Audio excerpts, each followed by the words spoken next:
Creating a drop ship purchase order is pretty easy. You're going to start in the main menu of GP.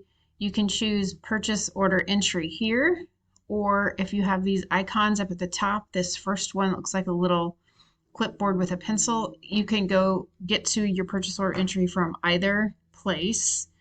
So I'm just going to choose it here. It's going to open up a purchase order.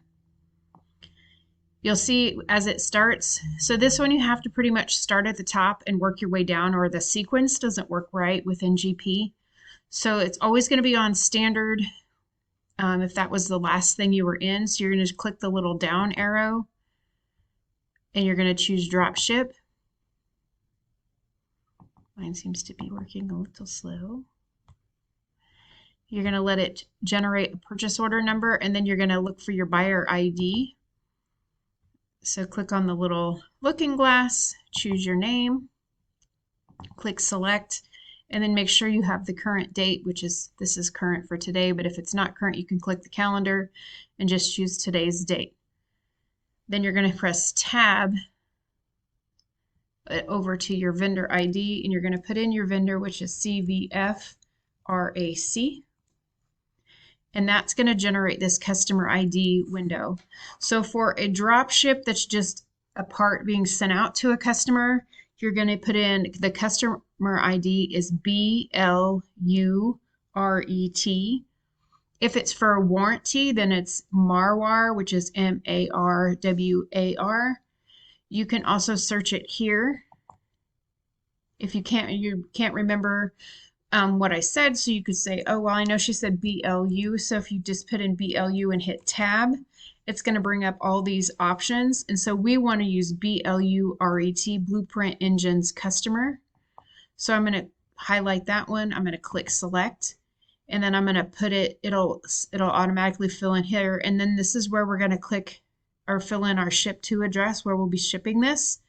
So we're going to click this blue arrow, and then that's where you're going to put in all of your customer information. So the name of your customer, if they have an email, you could put that in here.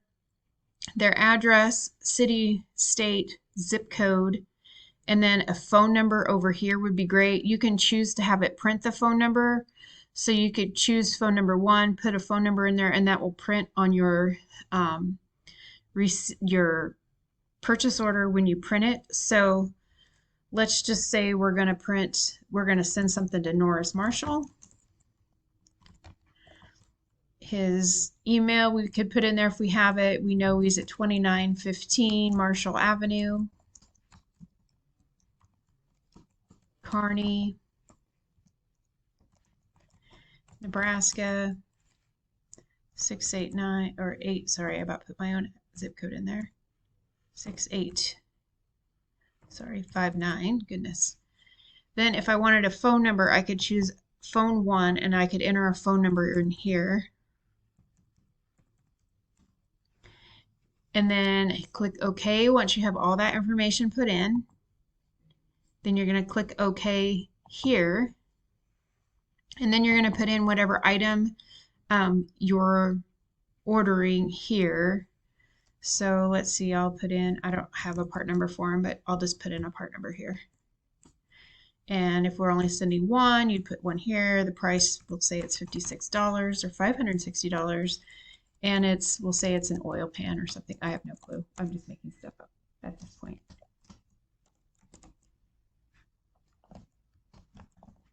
And then here we have to make sure we type in Maine, or it will not work. It'll tell you that you're missing a field. So make sure you have all these fields filled in. And then if you know what, if you have to put another one, then you're just going to tab down to the next line and put in your next information.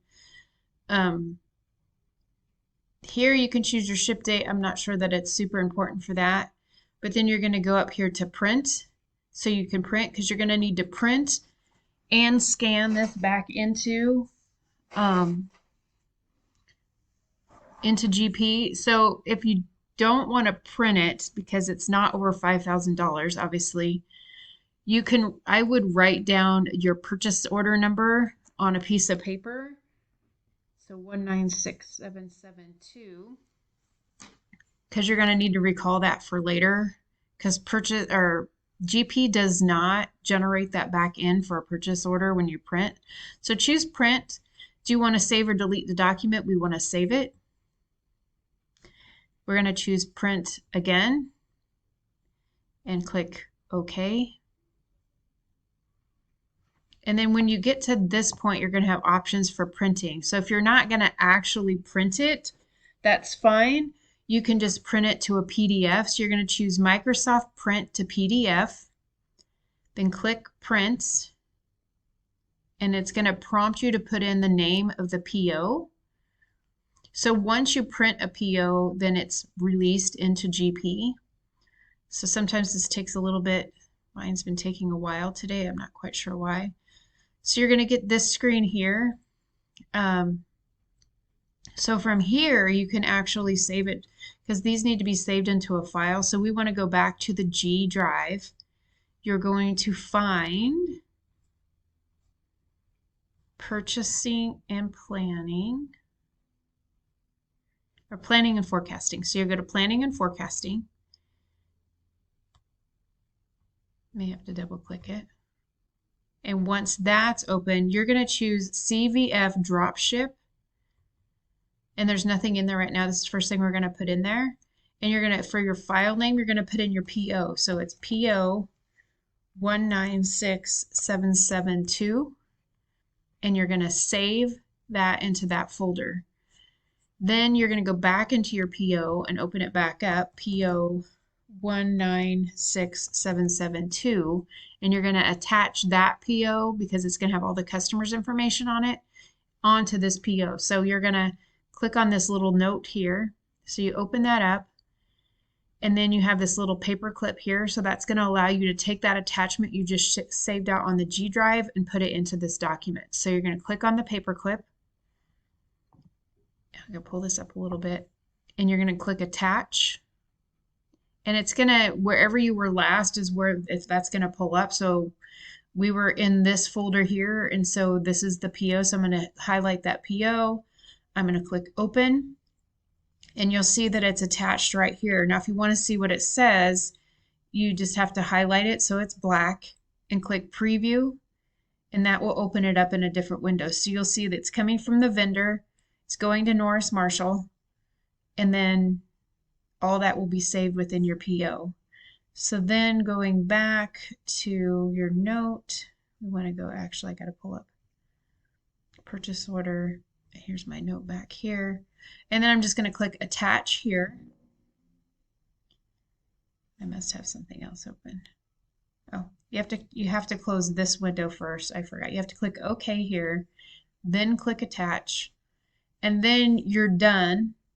You can confirm it down here if you want by just typing C and choosing confirmed, non-stocking, and then you're going to click save, and you are finished.